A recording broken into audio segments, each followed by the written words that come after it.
This announcement came as a surprise to us. It came out just as our agents had identified the place where the bombers were living in Ryazan and were preparing to arrest them. It was precisely at this moment that Patrushev replaced the real attack story with the exercise theory. Just hours after the Ryazan incident, Alexander Zdanovich had appeared on Hero of the Day on NTV, but he didn't mention an exercise. His accusers say that either the excuse hadn't yet been conjured up, or he was buying time for the Moscow FSB bombers to escape. But he was already downplaying the Ryazan affair. According to the information currently in my possession, no explosives were discovered. Even the reports that came out on the morning supposedly analyzing hexogen fumes or hexogen haven't been confirmed by our specialists. And the detonator? You know, there weren't any detonators. There were things that only looked a bit like a remote control or several components of an explosive device. But many of the tenants of the building had seen the contents of the bags that were planted in their basement, and the substance did not resemble sugar. I saw those bags lying there, no more than 10 feet away. They looked like, I don't know, maybe it wasn't hexogen that was in them, but to start with, it was yellowish and really fine, like chopped vermicelli, some kind of granules, I'd say. I can assure you with total confidence that there wasn't any hexogen. And, by the way, to go back to the explosions that happened in Moscow and other cities, there was no hexogen there either. A quite different explosive was used. 6 months earlier, the leaders of the FSB had said something entirely different about the explosions in Moscow. We have received new information that traces of hexogen and TNT were discovered. This already indicates that the explosion was definitely not an accident. So why did the FSB suddenly start denying that hexogen had been used in other bomb massacres? It's alleged this was to eliminate the similarities between the real bombings and the so-called exercise in Ryazan. At various different stages, the discovery of the explosive and the gas, the analysis, the panic, the FSB had several opportunities to make a prompt announcement that this was an exercise. Why was that not done? Because the FSB didn't think anyone would pick up the trail. Just at the moment when the terrorists were about to be arrested in Ryazan, when the people and their hiding place had been identified, at that moment Patrushev announced that there was an exercise going on.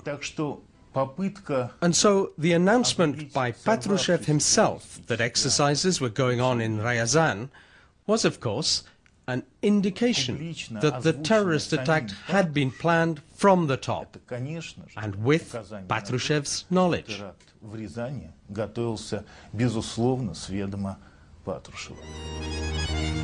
In order to support their exercise explanation, the FSB produced an agent who'd been involved.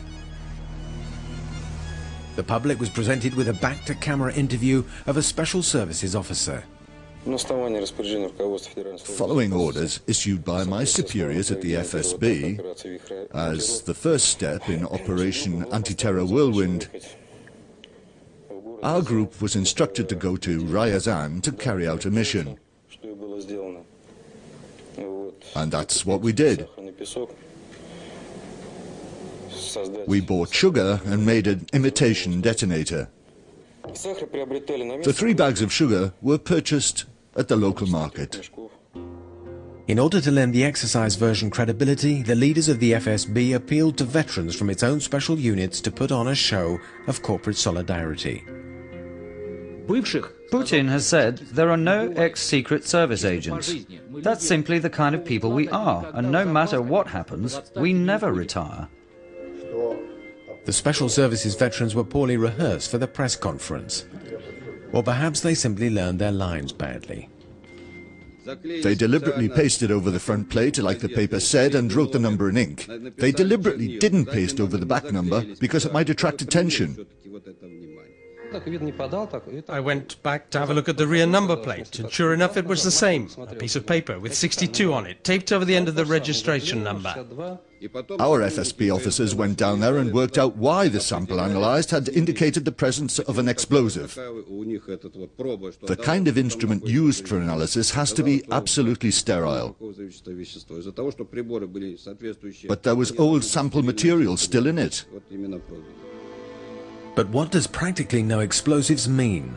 The FSB claimed the analysis was tainted, maybe to cast doubt on the first analysis of the sack's contents by local explosives expert Yuri Tkachenko. Tkachenko himself was very amused by the statements from the FSB Public Relations Center that his hands and the test instrument were tainted and that he hadn't washed the instrument down. According to Tkachenko, that kind of instrument should never be washed. In the numerous interviews with the Wimpel FSB groups who supposedly took part in the operation, not even the times of their arrival added up.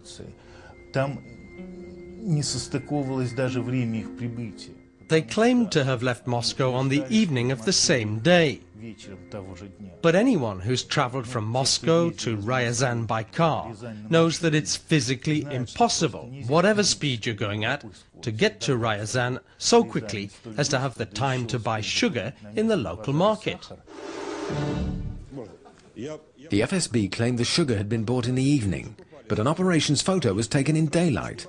In the face of such major discrepancies, the FSB stuck to their story. It was sugar, sugar. As for the explosion of the detonator, there wasn't any detonator at all. They bought 3 batteries in a shop, a shotgun cartridge, wires and all the rest, made a mock-up and put it on the bags of sugar. The FSB spokesman tries to cover every point like a report, but he doesn't mention the most important part of the detonator, the electronic watch. And furthermore, as the explosives expert Tkachenko stated, the detonator was not placed on the bags. There were 3 bags. The one in the middle had a hole in it. There was an electronic watch inside with wires coming off it. I put my hands in and started gently taking the wires out of the bag. There's one surefire way of blocking investigation: turn to the official secrets laws.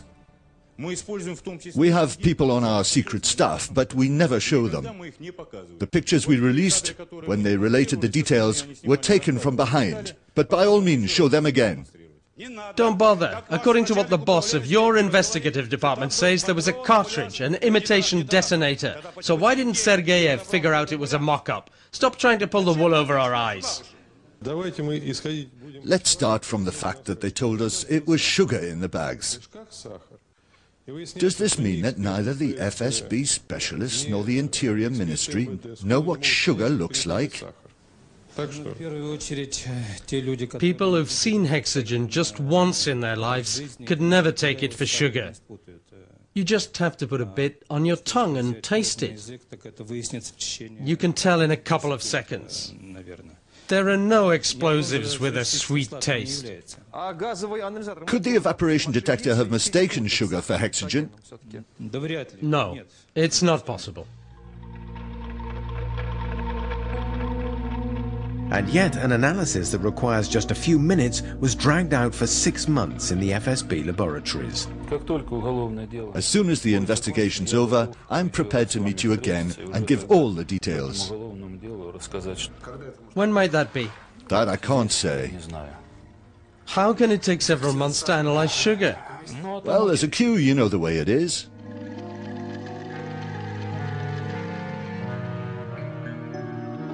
In its efforts to be seen to be doing everything by the book, the FSB went to the point of absurdity. The bags that the FSB claims contain sugar, that we're convinced contained hexogen, were confiscated, and then it was announced that the bags were undergoing further analysis. Now, if it is sugar, and we're sure of that, why do we need this analysis? And after that, they were blown up in a safe zone. But if you know it's sugar,